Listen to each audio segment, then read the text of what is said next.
Welcome back to the channel. Welcome to another video. Today I am going to be very busy. If you guys watched my previous video, I bought a truck, a bad buy. And today I need to figure out what to do with it. So I picked up this 07 GTI from Andy. Nice clean little car, automatic 2.0 turbocharged, 4-cylinder, paddle shifters, whatnot. Nice little sporty car. So I'm taking it to the lot and I am picking up my Audi, which is going to my mechanic. And my mechanic has been asking me to sell some of his cars. I have no idea how many he has. I have no idea what he has, but I'm taking the Audi, leaving it there so he could do some work on it, and picking up one of his cars. While I'm there, I'm going to show him a video that I took, that you guys saw, of the truck knocking, or whatever it's doing, and see what he tells me. If he tells me, you know, according to the video, it's a lost cause, there's no point of bringing it to me unless you want to do an engine swap or whatever, then I'll kind of go accordingly, you know, off of that.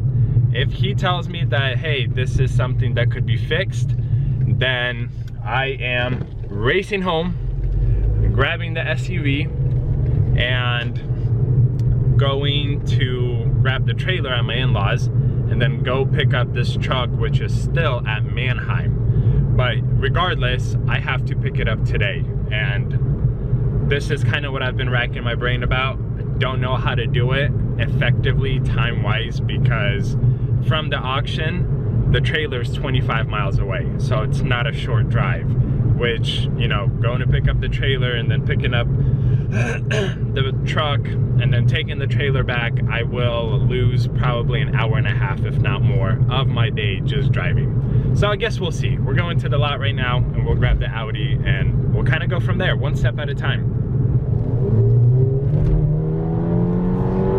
Dang, that thing lost traction just now. I was not expecting it. And that was honestly like 25-30% throttle, maybe because I was coming out of a turn when I kind of gave it gas. But this is my first time driving this car, or a GTI in general. When we picked it up, my wife drove it, so all new emotions. I am liking it though. All these cars, I'm actually starting to feel like a real dealer. Quite a few. So this Chrysler is another one that needs to go to my mechanic, that Ford Escape, and this Audi is what I'm taking right now. How interesting it is in Ukraine. Guys, this is the Audi I bought for what, 500 bucks, something like that, a few months ago. And the problem it has, let me actually close up and then I'll tell you guys. If you guys have been following the channel, I bought this car with minimal damage to the like fender headlight area. And what happened was, from the damage to the fender, it pushed the headlight towards the radiator, and the radiator has like a small plastic tab which was cracked and coolant was coming out of it. And it had the check engine light. So I patched up the coolant, the radiator, and the coolant no longer leaks from there. But now the coolant leaks somewhere from the bottom. I don't know where, and since this is an Audi, it's kind of like everything is so compact and tight in there that I just didn't look. I mean, I tried, I couldn't find it, so I'm assuming maybe a small plastic crack also from the bottom, and slowly but surely it's pushing coolant out. The other issue is an O2 sensor, and this O2 sensor is pre-cat, so it's right after the engine, and I tried to replace it. I found the sensor, I see it, but there's like literally no room to get it unscrewed and replaced. So this car is going to my mechanic to get a whole new radiator and the O2 sensor replaced. hopefully after that it will run just fine, because right now, I mean, mechanic, like engine, transmission, it runs really well. And once all of that gets taken care of past DEQ, and another one is ready to go up for sale, and I've had this car for a long time, I'm ready to not see it anymore. Shout out to Max Auto, a friend in the business. I would not be surprised that if sometime between now and when I get to the mechanic, if the coolant light is going to go on and I'll have to add coolant, which I am prepared for. Pulling up to my mechanic's place here. I guess we'll see what he'll tell me about my truck and what car we are taking back. This is what I'm taking, so he's giving me 3 cars. 3 cars. This one, diesel GL, and then something else, I think. That's no bueno. So we are kind of in a convoy. So I'm actually only taking 2 cars, this Jetta and then a diesel GL 320, and third guy following in the Prius behind us. So they're gonna drop off the cars, and my mechanic has agreed to go to Mannheim with me and take a listen at the Dodge Ram that I have there, and he will let me know if it's savable or what can be done, and I guess we'll kind of plan accordingly. And then he has a whole bunch of other cars for me to sell. Guys, it looks like there is light at the end of the tunnel. So my mechanic looked at it, and he said that it's definitely not a rod knock. Man, it's gonna be beeping for the whole darn video here. He said it's not a rod knock, it's probably lifters. The oil is very dirty, so he said bring it by the shop. He will take off the oil pan at the bottom, see what it looks like. He thinks that oil is just kind of gooey and hasn't been replaced, and he also noticed that the water pump is new on this truck, so he's thinking it overheated. Don't know how bad, but they took it in, got the new water pump replaced, but you know, clearly something wasn't finished up. Either a lifter got stuck or something of that sort, and they basically gave up on this truck. They couldn't figure it out, but he thinks he could figure it out. So once he's done with the Audi that I dropped off, I will go and replace the truck with that, and he said I am safe to drive it. It's not, you know, a rod knock, it's not a piston. So I'm driving it now. I'm doing almost 30 miles per hour. It's running good, it's shifting great. So we'll see, maybe this wasn't a terrible buy after all. We'll see. I have done a few miles in the truck now. Did a little bit of freeway driving, and it's running good. I mean, it shifts good, it holds speed good, vitals are great. I could still hear the ticking, but it looks like I'm gonna make it. The one thing though I wanted to point out, this seat is not comfortable. I don't think I've ever had a Dodge Ram before. I had an older one, not in this body style. But man, this seat it's different. It's so firm. It's almost like I'm sitting in someone's lap. It's weird. Look at that. Made it. Honestly, it doesn't sound too bad anymore. I mean, like, you clearly still hear it, but hopefully we can save this thing. Don't get the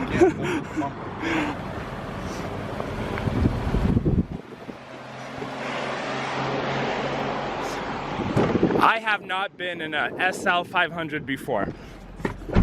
Now you have. Now I have. Oh, never mind. All right, so what's happening? Max is joining the vlog. He came to help. I got a phone call from an older gentleman interested in a Jag that I have for sale. Came out to look at it, but he only has Visa, no cash on him. And I don't do Visa just yet. Max does, and he is super close. So he stopped by and now we're actually going to his place because both wives are there. Yeah. Don't tell anybody. She's gonna have to go that way. You're gonna tell everybody how it sucks, but don't ever go to McDonald's. Holy cow, sucks here. Yeah, the job is to get people out. And I know her car's dirty and she can't see the backup camera. Busy street though, there's a lot of visibility. Great success. I feel like today's day has kind of been a complete and utter mess back and forth. The gentleman who came out and looked at my Jag, he wants it. He was ready to pay for it, but he forgot his Visa card. And that's why I have Max here. He was kind enough to come out and help me process the payment because I don't have card payment processing just yet, which this shows me I need to get on it really, really quick. So he went home to basically grab his Visa card and then grab the title because he is trading in his minivan for my Jag and then cash. Yeah, that's just kind of moral of the story, so to say. And I suppose while I wait for him, I could take off my plates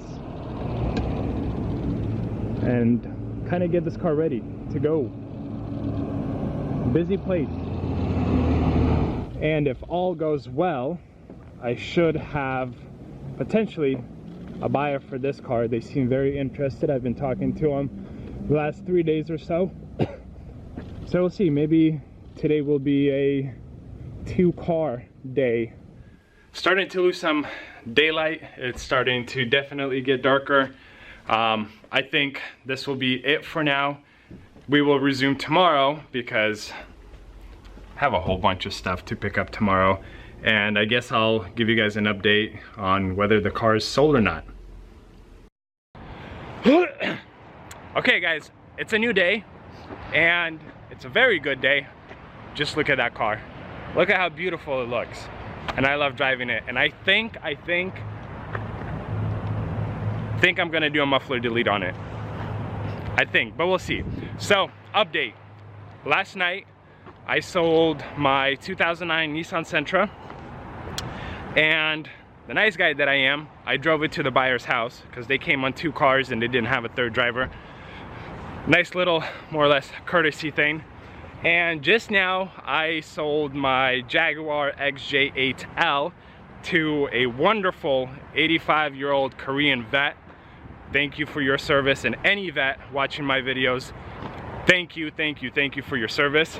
And I took his minivan on trade, so I will show you guys what that looks like. This is a 2000 Oldsmobile Silhouette, I think it's what it's called. And he goes, I have McDonald's once in a while, but I'll have to get it cleaned up, get it detailed. This I will do off video. He's gonna bring me a radio that he was trying to install. I have one here that I could use. That he took apart thinking that it had an issue, which it didn't, and then he didn't have these seats installed because he flies RC planes and he says the wings are like 8 feet wide, so he removed the seats so he could fit all of his stuff in here. And he had a generator, fuel, you know, everything he does for his hobby. So yesterday he went to his storage place and grabbed all these seats and just threw them in there. I have no idea how many owners this thing has or had, but it has new tires from Costco and he's had it for 2 or 3 years now. He gave me receipts of everything that has been done to this van. I kid you not, the total is about $8,000 or $9,000 within the last 3 years that's been done to this thing. I didn't drive it. I saw the receipts and I didn't need to drive it. But all the control arms, all the bushings were replaced. Front end parts have been replaced. The rear has air suspension installed on it. And this is the Premier, so it's top of the line minivan. I don't know how much money I'm gonna get out of it, but I got what I wanted out of the Jag, plus I got a minivan on trade-in, so kind of a bonus on top. So we'll see what's gonna happen. But for today's video, this is going to be it. Thank you so much for joining. Thank you for watching my videos. I appreciate all of the support. I hope you subscribe, I hope you stick around, and I hope you leave a thumbs up for this video. I will see you guys in another video. Have a blessed day.